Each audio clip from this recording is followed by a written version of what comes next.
This is the Compass Podcast, where we seek the divine in the everyday. I'm Ryan Dunn saying hello on behalf of Pierce Drake, and I'm wondering, how are you feeling? It's a little bit of a tense time right now with the pandemic, with the coming of fall, with it being election season in the US. Many of us are feeling just a little bit more on edge than how we normally might be. So, what if I told you there's a lot of hope in this season, too? What if our glimpse of the divine in this time was in glimpsing the realization of hope that we're actually witnessing every day? Our guest in this podcast episode gives us some glimpses into a lot of hope, but it's not an easy message. Some of the things he says might prick or prod you a little bit because hope isn't always easy. And I'll tell you what, you may find yourself disagreeing with a few of his statements, but it's pretty tough to deny that what he's saying is motivated by love. Pierce and I had to cut the conversation for the sake of time, but we could have listened all day. So who are we talking to? Well, Shane Claiborne is a prominent speaker, activist, and best-selling author, including books that have had a huge faith on my own spiritual journey, like Irresistible Revolution and Jesus for President. Prior to writing books, Shane worked with Mother Teresa in Calcutta. He founded The Simple Way in Philadelphia. He now heads up Red Letter Christians, which is a movement of folks who are committed to living as if Jesus meant the things that he said. Shane is a champion for grace, which has led him to jail advocating for the homeless and to places like Iraq and Afghanistan to stand against war. And now grace fuels his passion to end the death penalty and to help stop gun violence. Shane talked with Pierce and me about hope during this tense season, about how faith informs our politics, about how we get involved in justice work, and how we can maintain some spiritual momentum when things feel like they're going backwards. Such good stuff. So let's get to it. Shane Claiborne on the Compass Podcast. Well, Shane Claiborne, thank you so much for joining us. Shane, how goes it with your soul? My soul is well. I had a professor at Wheaton. I went to Wheaton University one year out in the Chicago area, and Jerry Root, Dr. Root, he used to always ask me, how is your soul? And that's one of those things. It's like, how are you? How's it going? So that goes deep. But honest to goodness, I'm feeling pretty good, man. I mean, the things that are heavy on my heart are probably heavy on your heart. I mean, it's a wild time to be alive. But I also think, if we believe light shines in darkness, it's a great time to try to be light right now. Right. Yeah. So speak to that, Shane, really quick. Speak to that, like so many people, Christians, non-Christians, atheists, believers, and everywhere in between. It's one of those times where we're all carrying a lot of the same stuff around, the same pressures, the same reality, and it's affecting all us the same. And yet you say your soul is hopeful while you carry that. How are you finding hope in the midst of all of this? Well, a lot of people have pointed out that hope is different than optimism. That's a good line. And I do think that my hope rests in the story we come from, right? That God is the same as God's always been, and God delivers us from our Pharaohs and our Caesars, and that God is on the side of the oppressed. God's with those who are hurting. And so I have some friends that try to look at how far we've come to point out why we have reason to hope. And I have other friends that talk about what we've survived, what we've been through. It's not necessarily the progress as much as God is still, the God that liberated the Hebrew people from their enslavement. God that says, when care for the widow and the orphan. That's true religion. And so, I hang out with people who you would think have every reason to be hopeless, but they're the most hopeful people I know. And there's other people that you think, man, what do they have to complain about? And apparently a whole lot is the answer to that. So, yeah. Yeah, It's the same way with courage, right? Like there's Right. a lot of people that you would think would be full of fear, but they are courageous right now. And there's other people that, man, you'd think like, what do they have to fear? And they really, there is a lot of fear and fragility in communities that actually hold the power. And there's other communities that have been very disempowered that are fearless right now. So it's Right. Right. I talked to a friend the other day. She moved here from England, and because of she moved here, she got married, and because of the way her visa worked out, she couldn't work. She couldn't do any ministry for like 7 months. The 1st 7 months of her. And so one of those months, she read through the whole Bible in 1 month, and which is just like a crazy amount of Bible reading. And so I asked her, I said, what's the theme that that came to light, that came to fruition, that maybe you forgot about, or just wasn't at the top of your thing? And she just said the amount of scripture that shows that God is on the side of the oppressed and is for his justice. And I thought that was that goes along with your word. And I think that's the thing that people miss about the story of God so often, is how much he does do that very thing. Yeah, I've learned that from my neighbors too. People who they've been through a lot and suffered a lot of the brunt of injustice and inequity in our world. And I can remember when the stocks were in free fall. This is, I think during the housing crisis or whatever it was, one of my older and wiser neighbors said, "Oh, no matter what happens on Wall Street, God is still good." And then he said, "And my people have been in a recession for about 300 years." Wow. And Yeah. God has never left us. And so I think that's the interesting thing, especially for those of us that would have the audacity to call ourselves Christians, is that we hope differently. Our hope That's it. is in a brown-skinned Palestinian refugee who died executed by the state on a cross, and rose from the dead. I mean, that's where our hope is. And so it changes the way that I think our posture, even during election season. I just wrote an article about this, that the challenge in an election year is the temptation is always to misplace our hope, and think that this person or this party is, they're going to change everything, and Right. I think a more faithful posture for Christians is that we're just trying to do a little harm reduction and damage control when we, do the electing thing. And so, I think that's a better perspective, but there is a lot of harm reduction we need to be doing right up now, so yeah. So true. Yeah. So that's a rosy outlook to say that you're full of hope right now. But that is not in denial of all the work that there is left to do, right? And so sometimes, Shane, actually a lot of times, like when you Google Shane Claiborne, it comes up that you're an activist Shane Claiborne. Is that how you describe yourself, or like what kind of descriptor do you prefer? I've been called worse things, I guess the funny thing is I'm not sure a Christian can be passive. I'm not sure that there's anything but an activist Christian. Faith without works is dead thing. But I think that I'll never forget. I got a letter years ago from someone who eventually became a real good friend of mine. But that initial letter I got from him said, "I feel very lonely in the world right now, stuck between inactive believers and unbelieving activists." Wow. And so I think, he's kind of naming something that maybe a lot of people felt, that there's a lot of Christians who we talk about being believers, but we don't necessarily act on those beliefs all the time when it comes to justice. And there's other people that are activists.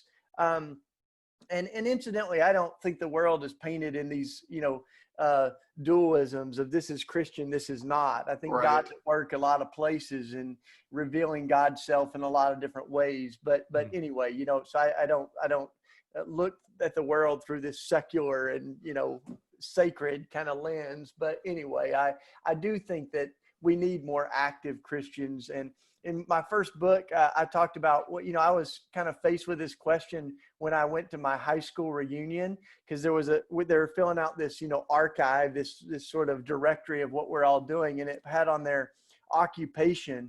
And I sat there, honest to goodness, just really innocently trying to think, okay, what is my occupation? Because I write books, but at the time, especially, I didn't really consider myself an author. I preach, but I'm not, ordained. So, I don't want to be too pretentious on that, But anyway, so I thought, love is what you love your neighbor, love God. So I thought, well, that sounds good. I'm trying to, so I wrote down lover, and now I'm listed in my alumni book as a professional lover.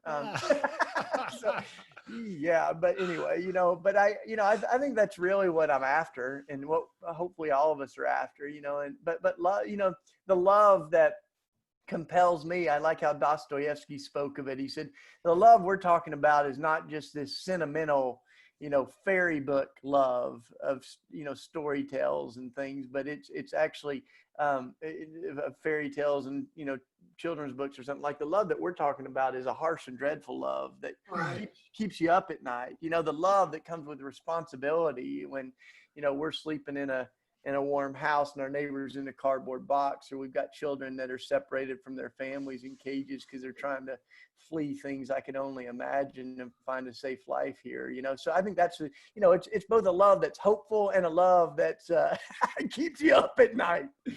Yeah. Wow. Well, Yeah. and that can call us into some polarizing places too. So you've been an outspoken voice on some issues that some people would consider somewhat controversial. You speak against, you're anti-gun, and you speak against the death penalty, and of course, anti-racist. So to fill in your backstory a little bit, like how did a kid from East Tennessee end up being like a leading voice in areas that, aren't maybe stereotypically what people in East Tennessee follow a lot of the times?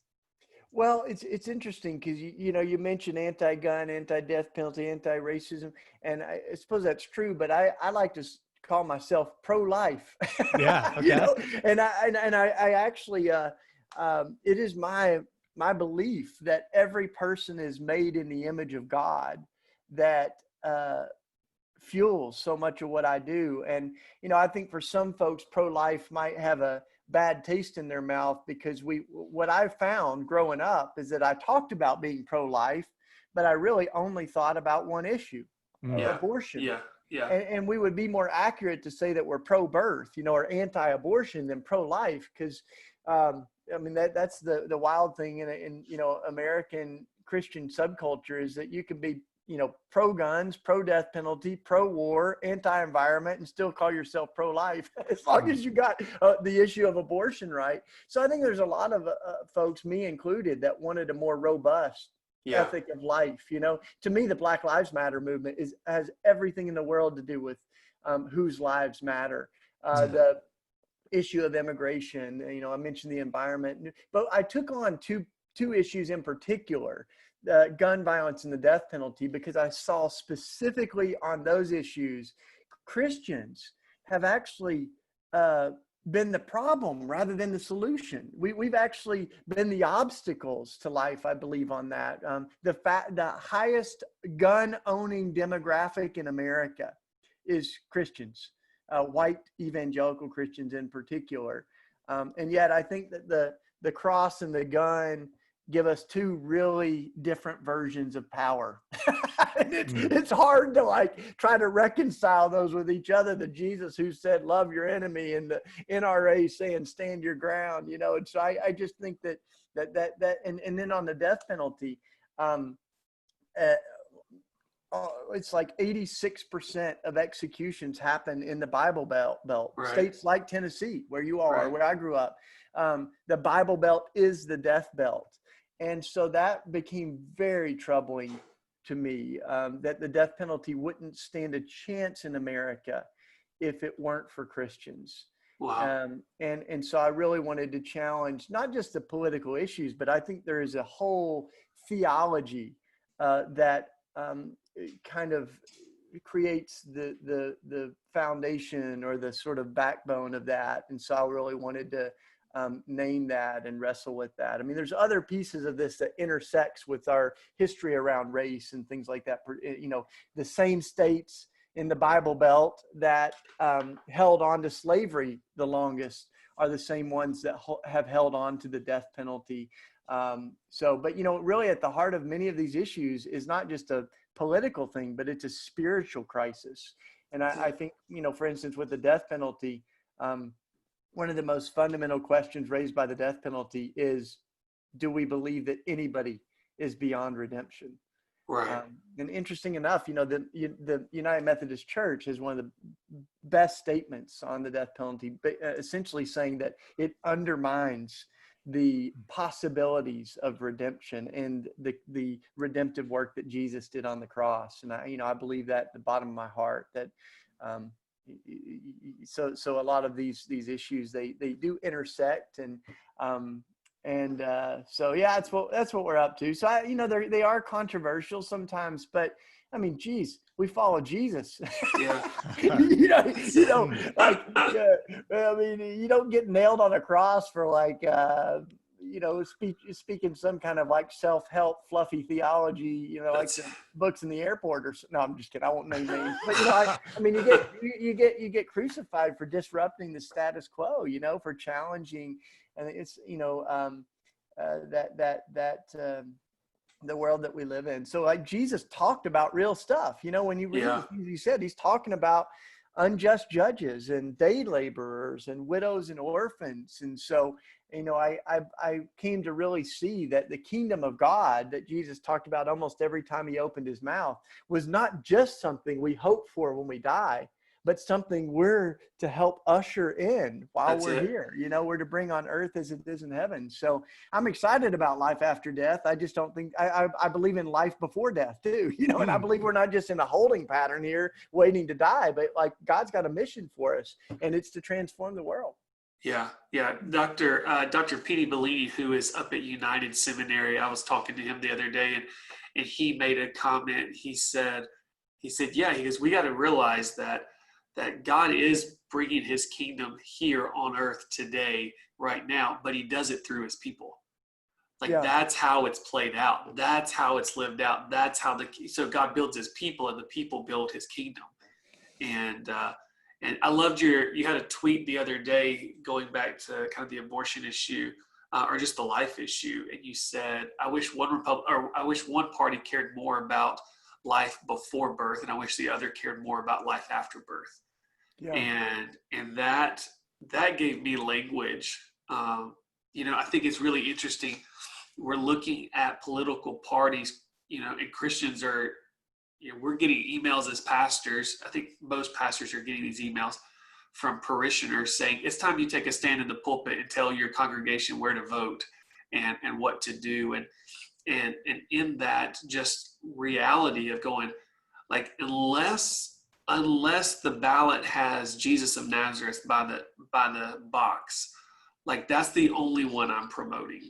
Like, that's the only one that I'm going to lift up a voice for. And we can still take that stand and agree more with a political party than we do another one. Like, that's not regard, but like, where are we looking for our salvation from? And when Jesus came 2,000 years ago and people knew a Messiah was coming, they looked for him to ride in on a white horse with a sword by his side, and he came in as a servant.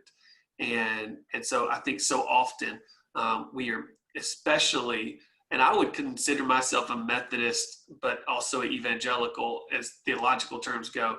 And I think we so often miss the posture in which our king came. Our king didn't come like other kings come.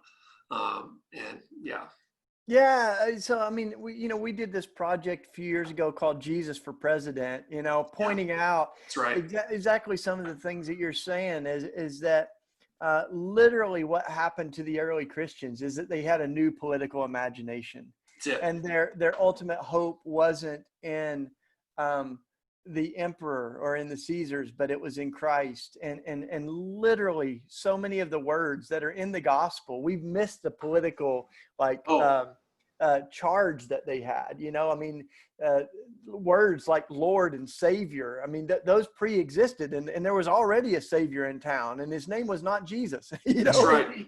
And so every time that the early Christians said Jesus is Lord, they were also declaring Caesar is not. You look in Right. Acts 17, and it says literally the accusation of the early Christians is that they're creating trouble all over the empire. They're defying Caesar's decrees, and they are saying, get this, that there's another king, one named Jesus, right? So I think that when we have our ultimate allegiance declared in Jesus, what happens sometimes, though, is that when we do that, people they disengage politically, right? Right. So they say our citizenship is in heaven. Like this world What's the old is saying? going to be a mess. What's the old saying? Like, I'm so focused on heaven, I'm no earthly good. So heavenly minded, you're no earthly good. Yeah, that's it. That's it. So, but isn't it interesting how much Jesus talked about the stuff in this world, and actually gave us a very clear indication of God's final judgment in Matthew 25? It's not just a doctrinal test, but according to Jesus, we're actually going to be asked, when I was a stranger, an immigrant, a refugee, like, how did you welcome me? When I was in prison, did you visit me? When I was in need of health care, did you help a brother out? When I was homeless. And so, like, the real indication there is that the health of our society is not in the stock exchange and how the Dow is doing. It's how the poor are doing, how the least of these are doing. So I think one of the things that we've got to think about, especially during election season, I don't know when this will come out, but before election. Yeah, we have one tool, in our vote, that I don't think of it so much as casting a vote for. I'm not looking for a political savior. I'm looking to harness the principalities and powers. So in one sense, I would say I'm voting for the people that Jesus blessed in the Sermon on the Mount and the Beatitudes, right? So what does it look like to vote for the poor? What does it look like to vote for the children in cages? What does it look like vote that Black Lives Matter? What does it look like to vote for Breonna Taylor, right? So what does it look like to put my voice, and that's, one particular way, alongside those who are carrying the brunt of the injustices that we see in our country. And we're never going to have a candidate or a party, or I don't see it anytime in the near future, that's going to have as robust an ethic of life as I would want. I mean, even this current election, there's no one talking about, I think, one of the elephants in the room, which is our military spending, right? That the Pentagon spends more money in 3 seconds than the average American makes in an entire year, And so, like, we're funding militarism, and suddenly, we can pull money out of the sky when there's a war, but we don't have health care for, families that need it. So I think all of those things, like, we need to think about as not just left and right, but right and wrong, and what does it look like for my allegiance to be in Jesus, and for that to influence, how I engage this election. So I think you just gave so many listeners a new frame of voting. That idea of, I'm not voting for necessarily my interest in how this will affect me and my day-to-day income and my neighborhood and my life, but how does it affect those people in the Sermon on the Mount? Yeah, and I've been working with a whole bunch of different folks during this season, but one of those groups is my buddy Doug Padgett and others who have been a part of a project called Vote Common Good. And that's exactly what they're inviting us to do, is to think beyond ourselves, even our ideologies, and to realize, what does it look like to vote for love over hate, to vote for faith over fear, and hope over despair. So I've really been glad to be a part of that. And I think we need to have a good conversation about how to effectively reduce abortions in our country. And, I think that's a really important thing, and providing health care is a part of that, but I also think there's a whole host of these issues that matter to God, and they should matter to us. And I'll just say one more thing about, I'm writing a book on this right now on the consistent life ethic. But when you look at the early church, these followers of Jesus, in the first few hundred years, one of the things that's striking is how consistently they spoke against violence in every form. And they did speak about abortion, but they also spoke about the gladiatorial games and our kind of cultural enamoration with violence. They talked about militarism. They talked about the death penalty. So that kind of ethic that's pro-life from womb to tomb, is really what compels me. And that's why it's so tricky, especially in a two-party system, to find a candidate that embodies that's speaking against militarism and the war economy, that's, advocating to reduce abortions, and at the same time advocating for Black lives and for, healthcare for people that need it. So we should be politically engaged and also politically peculiar. Because, we have a bigger framework for that. But yeah, I would really encourage folks not to disengage and opt out, because I think we need to use every tool in our toolbox right now. And I'll certainly be going into the, this election season, doing everything I can to stand up for love, over hatred and bigotry and some of those things that, I think that sometimes we give Donald Trump too much power. And I heard someone say years ago that Donald Trump didn't change America.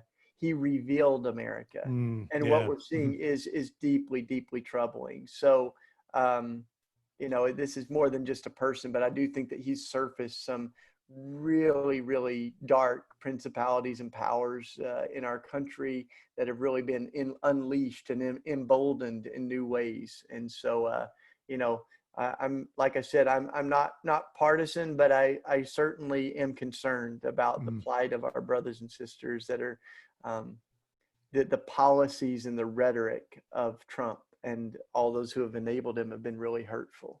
You said a few riling things there, and I don't want to I don't want to derail that or like take away the momentum from that. But you also talk about peacemaking, and so like as Christians, we are sometimes called to say hard things or things that stir at people's souls in a conflictual kind of way. And we just heard a little bit of that. Somebody is listening to that and rethinking some of their previous assumptions. At least I hope that they are. But how do you, Shane, as somebody who talks a lot about peacemaking, how do you reconcile being somebody who stirs up like good trouble with a person who is called to be a peacemaker?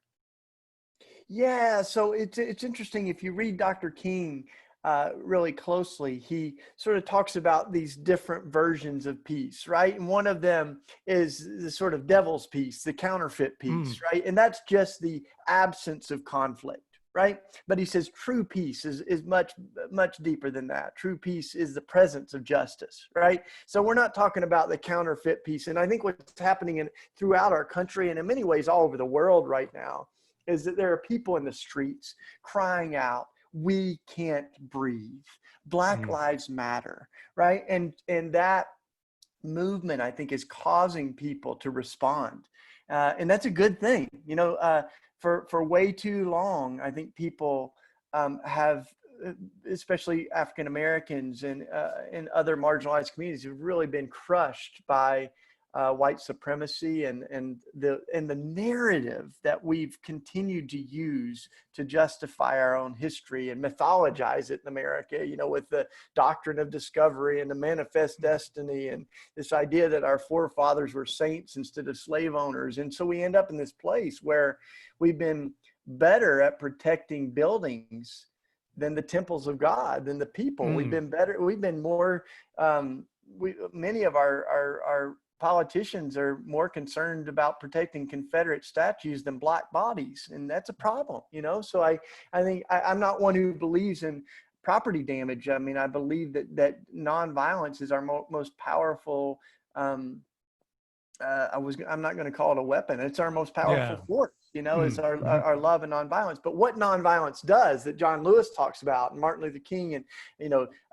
Rosa Parks and Ella Baker, so many other people demonstrated, is that nonviolence exposes injustice so that it becomes so uncomfortable that people have to respond. And that's what's happening, right? Like folks are kind of holding a mirror up And we're seeing the forces of violence in our policing, in our militarized police, on nonviolent protests. And I've been out there in the streets and seen that. I've been arrested for the good trouble that John Lewis talks about, where, challenging some of the unjust laws that we see. As St. Augustine said, an unjust law is no law at all. So it's our duty to challenge the unjust laws, just as it's our duty to obey the good ones. And that's why, John Lewis said we can smile in our mugshot because we know that we're on the right side of history. So I've smiled in quite a few mugshots over the years. Yeah. But, like Dr. King, when he first went to jail, he said, I was a little, troubled at first, but then I looked at history and saw what good company I have. We've got this whole cloud of witnesses all through the scripture and all through the centuries of holy troublemakers and folks that have stirred up that divine mischief, the prophets and the saints that many times find themselves not conforming, as Romans says, to the patterns of this world. So, when they accused Dr. King of being maladjusted, he embraced the word. And he said, you're right. We've become way too adjusted to injustice. We've become way too adjusted to racism and inequity. And so we need some holy maladjusted people in the world. And I think that's what we need right now. Yeah. So for our friend who's listening to this on the earbuds on his way home from work or her way home from work and is feeling that hand of conviction, pushing them to do something, like, what kind of trouble do you recommend they start stirring up right now? In what ways? You have a great talent for kind of whimsically approaching serious issues of change. How might they engage in that kind of work too? So I'm convinced that part of our starting point has to be, and part of our problem is a proximity problem, right? It's not that for a lot of people, it's not that they don't have compassion for people. They just don't know them very well. These issues have to have names and faces for them to become a fire in our bones. And for many people, that's not a choice. Gun violence chose them. Police misconduct chose them, right? But for a number of us, I think, especially that come from a background of so-called privilege, is that we have a choice to ignore things that we don't think matter because they don't concern us. One of my friends, Alexia Salvatierra, she says that she's a wonderful organizer, and she says privilege is being able to choose which issues you care about and which issues you ignore. Privilege is being able to not care about an issue because it doesn't affect me personally. And I think that's been the case for many white folks on racial injustice. So I think, the starting point for me would be to lean in, to get proximate, and as much as we can to move from issues that we care about to people that we know, and the things that are squashing them are hurting all of us. So, when I think about gun violence, I can name the names of people who put this fire in my bones. I can name the street corners of my own neighborhood where I know the names of who died there, right? Same with the death penalty. I can name my friends who were wrongfully convicted and sentenced to death, some of them 3 hours from their execution before they were proved their innocence. Folks that are still to this day facing execution, and I know what Jesus has done in their life, and I know that they're a different person now than they were 20 years ago, and so all of those things, I think that's why we can't make injustice history until we make injustice personal. And that's what's happening with Black Lives Matter, is we know the names now, right? So like racism has names: Breonna Taylor, George Floyd, Freddie Gray, Ahmaud Arbery, Michael Brown, Trayvon Martin, Tommy Rice, so all of that. I think that's what we've got to do with each of these, whether it's immigration or gun violence or the death penalty. I don't know too many people that have been argued into thinking differently, but I know a lot of people that have been storied in, or they've been moved because of a relationship that makes this issue personal, right? So that's what I would say right now. And I think what the invitation that's happening around our country is to realize that these issues have names and faces, and groups like the Poor People's Campaign and so many others are putting the faces and the stories behind these inequities and injustices. So how did you start that process back when you were a younger adult, maybe coming out of college or whatever phase of life you were at, where you were kind of having this spiritual and motivational awakening? How did you begin to open up those relationships with, with the marginalized, with other people? Yeah, so I ended up, I tell this story a few times, that when I became a Christian, I was a cool kid going to, I was, making straight A's, and, I was prom king, and I always say that just shows you what a small town I come from. But, but when I met Jesus, and I can remember hearing a preacher say, if we find ourselves climbing the ladder of upward mobility, then we better be careful, or else as we climb our way up, we might pass Jesus on his way down. Because the story of Jesus is about a God who left the comfort of heaven and joins the struggle here on earth.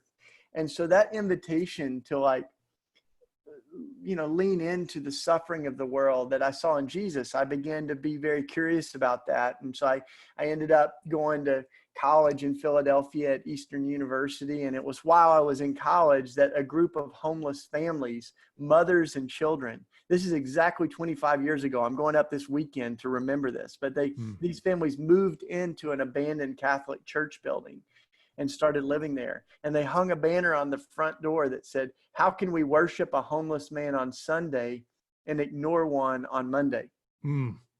So, that was kind of the moment that I mark as sort of my second baptism, where I began to connect issues of justice to my faith.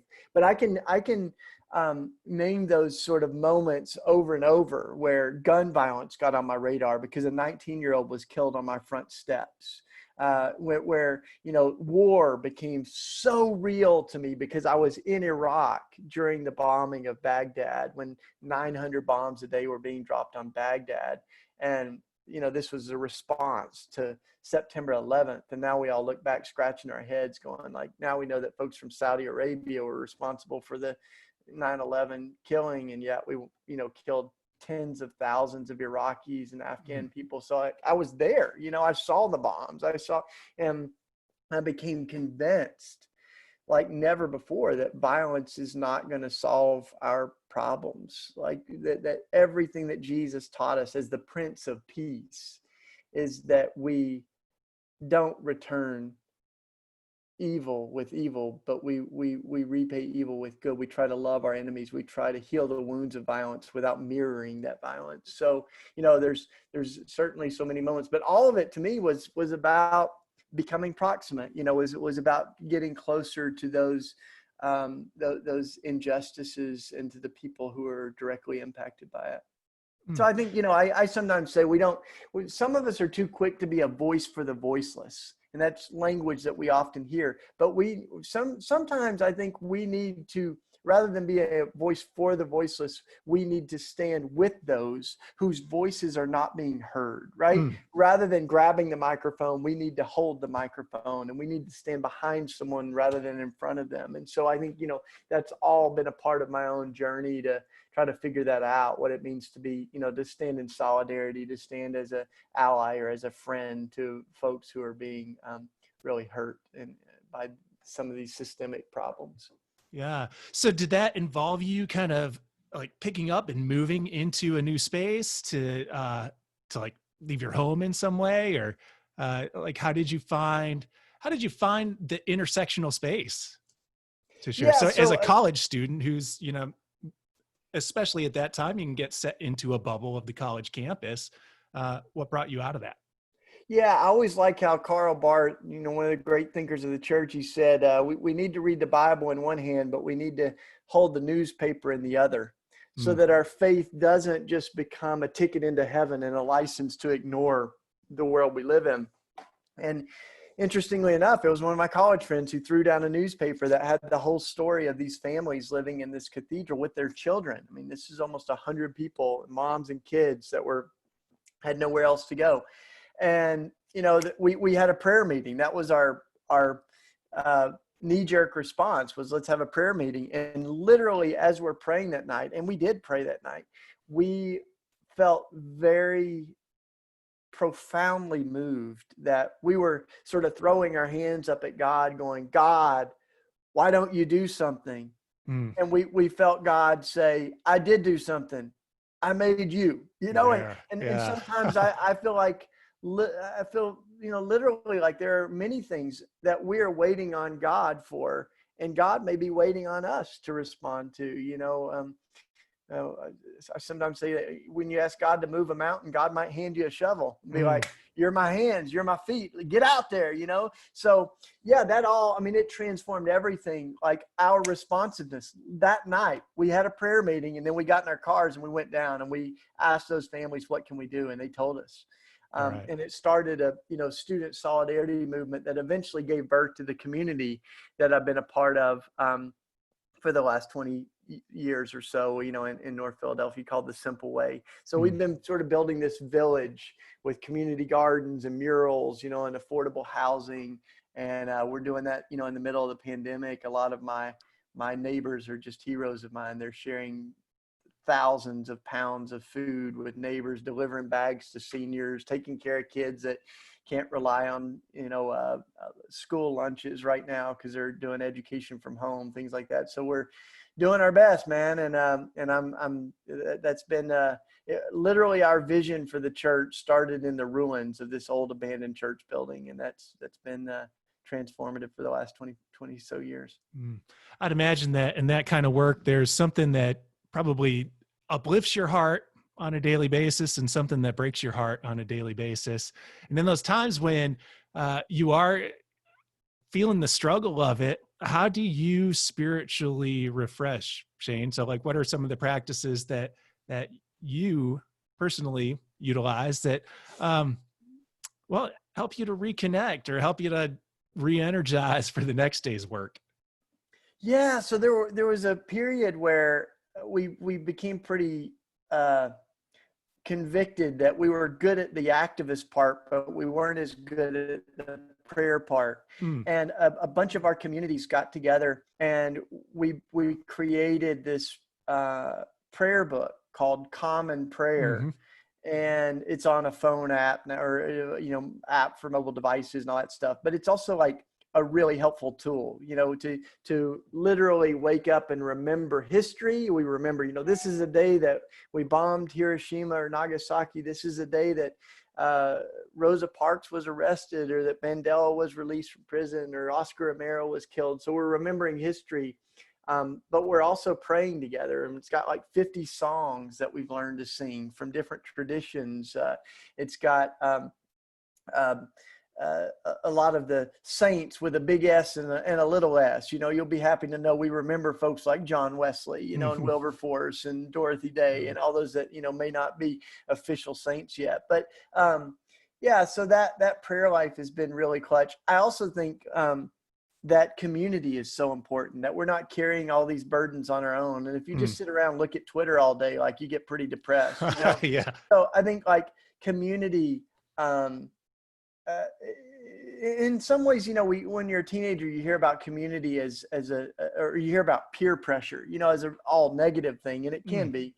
But I think community, there's a different version of peer pressure that is sort of like this beautiful thing, that it's a gravity towards Jesus, you know. So if we surround ourselves with people who look like the kind of person that we want to be, then they rub off on us, you know.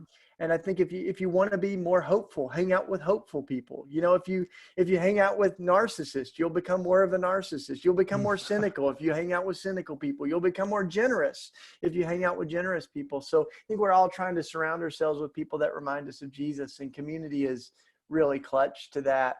And then the final thing I'll say is too, that we, you know, for people who do feel a heaviness, I think that's okay. You know, Jesus felt that. my goodness. I mean, on the cross, Jesus said, my God, why have you forsaken me?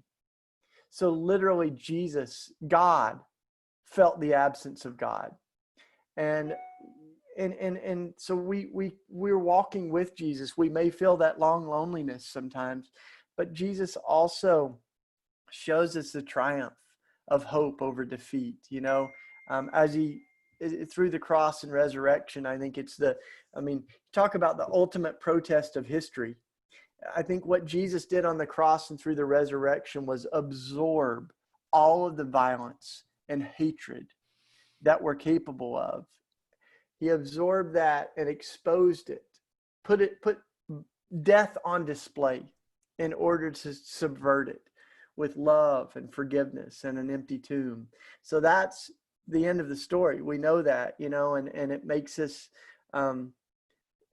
more hopeful people. So I also, the last thing I'll say, I think I've said the last thing a couple of times, but this is really the last thing, is that I think my friend Brian McLaren, I think he was the first person I heard say this, is that we're not just protesting, we're protestifying, right? We're proclaiming how things can be made right.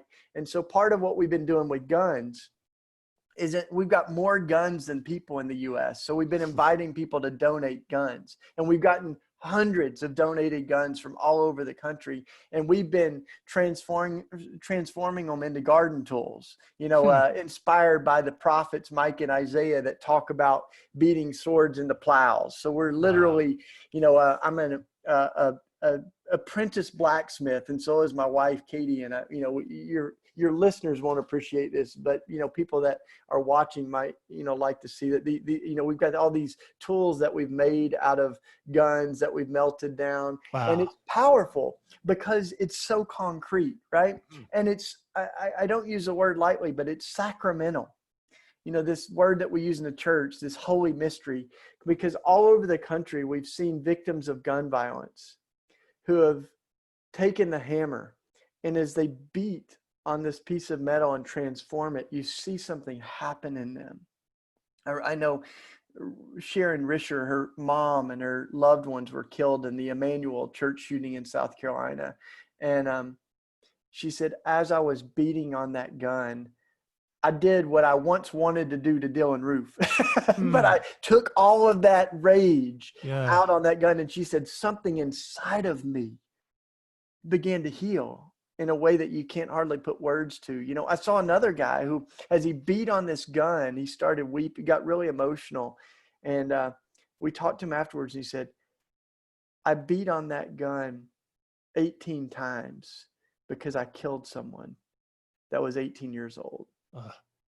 So, I think when we are doing these acts of, I guess some might call it protest, but I think what we're trying to do is to heal the wounds of that, to honor the pain, in this particular case of gun violence, but also I think there's so many ways that what we do in the streets is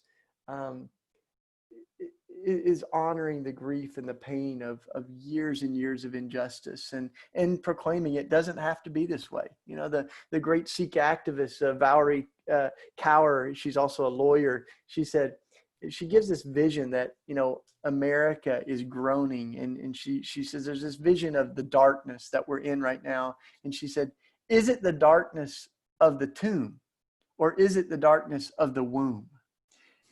Might it be that America isn't dying right now, but America is just being born? Yeah. And the cries that we hear in the streets are the labor pains of a new world. So, I look at that wonderful version in Romans. It says the whole creation is groaning as in the pains of childbirth. Mm-hmm. And maybe the invitation is right now that we get to be the midwives of a better America, of a better world. And I think it's exactly the kind of thing that Jesus is inviting us into. I don't think we can end on any more of an altruistic note than that. Shane, for folks who want to catch up with what you're doing and sharing a little bit more of your thoughts and your writings, where's a good place to look you up, get a hold of you? Yeah, folks can find me on Twitter and Facebook. It's just my name, Shane Claiborne, and in a lot of my stuff's on our website, shaneclaiborne.com. But I'm really a collaborator more than a lone ranger. So there's the organization I help lead these days is called Red Letter Christians, and you can go to redletterchristians.org and see a whole movement of people who love Jesus and care about justice. So yeah, you can follow us on all that stuff. And if you got a gun you want to donate, or you can go to Raw Tools, which is war flipped backwards, rawtools.org. Right. That's all of our guns to plows work. So I'm even in the pandemic, we're loving getting donated guns and turning them into garden tools. That feels like a very good anti-death activity in a pandemic. So yeah, for no, sure. it's great to be with you, man. And I Thanks was so raised much, Shane. Methodist, so I still got that Wesleyan fire in my bones. And, I heard it. yeah, We could have stayed in that space too, but at some point we have to admit that we've got work to do. If you're looking for more practical ways to get busy and get involved in the work of justice, peruse rethinkchurch.org. We have lots of practical ways to get involved on our website, especially if you go to the Changing the World section. If this episode was meaningful for you, please pass the word through leaving a rating and review on your podcast listening platform.